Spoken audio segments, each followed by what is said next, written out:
প্রিয় নেতৃবৃন্দ, আজকে আমাদের মধ্যে এই মুহূর্তে উপস্থিত হয়েছেন এই জকিগঞ্জ খানারঘাটের নেতৃত্ব দিবেন আগামী দিনের সেই মহান নেতা উবাইদুল্লাহ ফারুক। আপনারা হাত তালি দিয়ে স্বাগত জানান।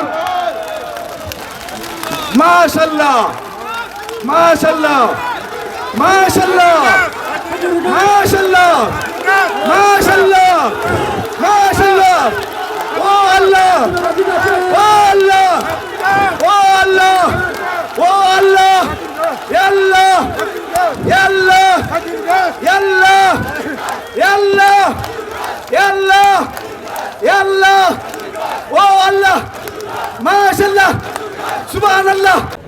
আমি তো নির্বাচন আইসি সারা দেশের উলামায়ে কেরামের পক্ষ থেকে, বিএনপির পক্ষ থেকে, জমিয়তে উলামার পক্ষ থেকে, হেফাজতে ইসলামের পক্ষ থেকে আমাদের যদি আপনারা সহযোগিতা করেন, আল্লাহ তাআলা যদি কবুল করে, আমি যদি বিজয়ী হই, তাহলে সারা বাংলাদেশের হেফাজতের উলামায়ে কেরাম খুশি হবে, সারা বাংলাদেশের আউলিয়া আর উলামারা আপনার খুশি হবে। আর আমি যদি বিজয়ী হইতে না পারি, খোদা না খাস্তা, তাহলে সারা বাংলাদেশের উলামায়ে কেরাম লজ্জিত হবে। তাই আমি আপনারা দোয়া চাই।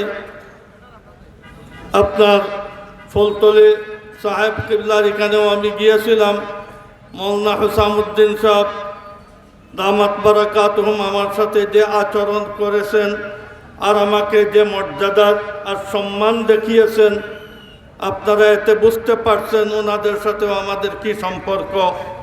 গত পরশুও গিয়েছিলাম, অনেক সময় গল্প টল্প করে আসলাম।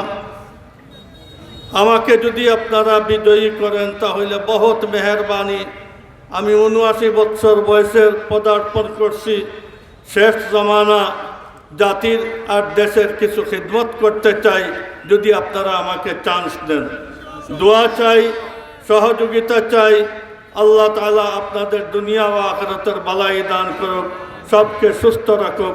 ওয়া আখিরু দাওয়ানা আলহামদুলিল্লাহি রাব্বিল আলামিন।